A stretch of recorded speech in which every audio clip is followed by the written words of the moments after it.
And we're just making an end of this, the 14th chapter of David Copperfield. We have Miss Betsy Trotwood, Mr. Dick, and young David all sharing a house, and the Murdstones have arrived to answer a letter that Betsy Trotwood wrote to them. Miss Murdstone has already said that she thinks that David Copperfield is the worst boy in the world, and now Miss Betsy is endeavoring to find out what Mr. Murdstone thinks about this. "I have my own opinions," resumed Mr. Murdstone, whose face darkened more and more the more he and my aunt observed each other, which they did very narrowly, "as to the best mode of bringing him up. Is it enough that I place this boy under the eye of a friend of my own, in a respectable business, that it does not please him, that he runs away from it, makes himself a common vagabond about the country, and comes here in rags to appeal to you, Miss Trotwood?" "But about the respectable business first," said my aunt. "If he had been your own boy, would you have put him to it just the same, I suppose?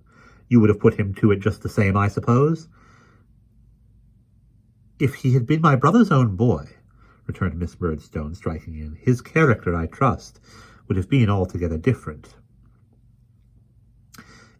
"Or, if the poor child, his mother, had been alive, he would still have gone into the respectable business, would he?" said my aunt. "I believe," said Mr. Murdstone, with an inclination of his head, "that Clara would have disputed nothing which myself and my sister Jane Murdstone were agreed was for the best." Miss Murdstone confirmed this with an audible murmur. "Your late wife, sir, was a most unworldly, most unhappy, most unfortunate baby," retorted my aunt, shaking her head at him. "That's what she was. And now, what have you got to say next?" "Merely this, Miss Trotwood," he returned. "I am here to take David back, to take him back unconditionally, to dispose of him as I think proper, and to deal with him as I think right. I am not here to make any promise, or give any pledge to anybody. Now, I must caution you that if you step between him and me now, you must step in, Miss Trotwood, forever. I cannot trifle or be trifled with. Is he ready to go? If he is not, my doors are shut against him henceforth."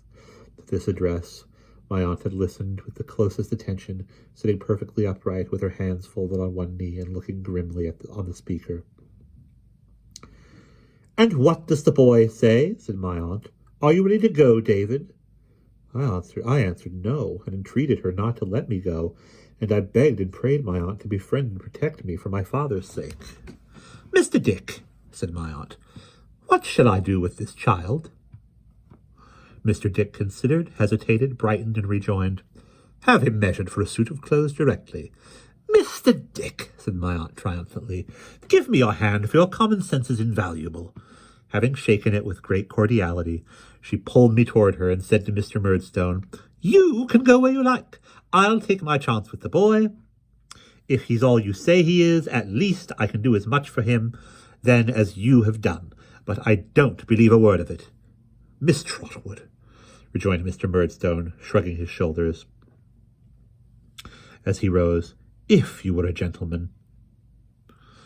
"Bah! Stuff and nonsense," said my aunt. "Don't talk to me." "How exquisitely polite!" exclaimed Miss Murdstone, rising. "Overpowering, really." "Do you think I don't know?" said my aunt, turning a deaf ear to the sister, and continuing to address the brother and to shake her head at him with infinite expression. "What kind of life you must have led the poor unhappy misdirected What kind of life you must have led that poor, unhappy, misdirected baby? Do you think I don't know what a woeful day it was for the soft little creature when you first came to in her way, smirking and making great eyes at her? I'll be bound as if you couldn't say boo to a goose. The poor, benighted innocent had never seen such a man. He was made of sweetness. He worshipped her. He doted on her boy, tenderly doted on him. He was to be another father to him, and they were all to live together in a garden of roses, weren't they? Ugh! Get along with you, do!" said my aunt. "I never heard anything of this person in my life," exclaimed Miss Murdstone. Miss Betsy, without taking the least notice of the interruption, continued to address herself to Mr. Murdstone.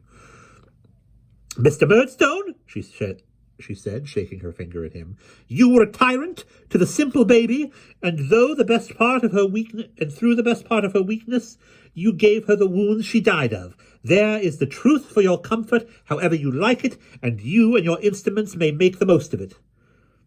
Allow me to inquire, Miss Trotwood, interposed Miss Murdstone, whom you are pleased to call, in a choice of words in which I am not experienced, my brother's instruments. Still stone-deaf to the voice, and utterly unmoved by it, Miss Betsy pursued her disclosure. "Good day, sir," said my aunt, "and good-bye." "Good day to you, too, ma'am," said my aunt. And my aunt turned suddenly upon the sister.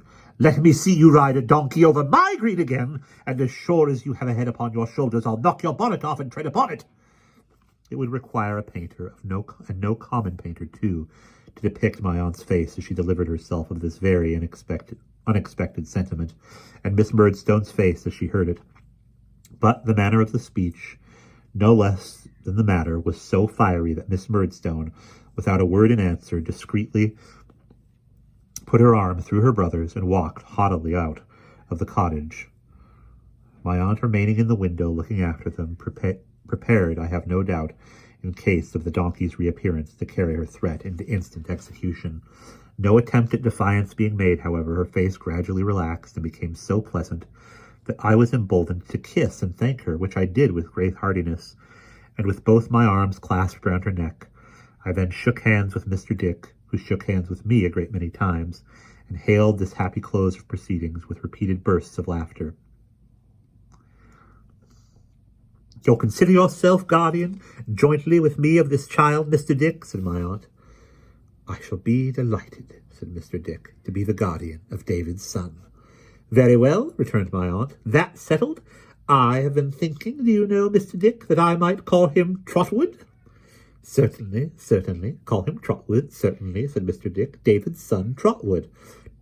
"Trotwood Copperfield, you mean?" returned my aunt. "Yes, to be sure, Trotwood Copperfield," said Mr. Dick, a little abashed. Thus I began my new life in a new name, and with everything new about me.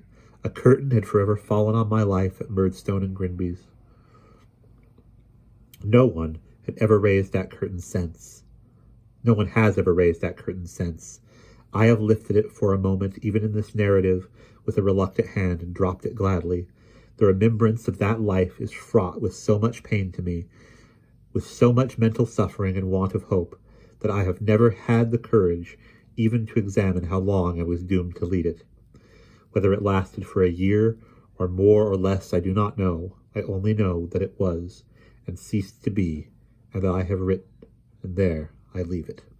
And that is the end of chapter 14.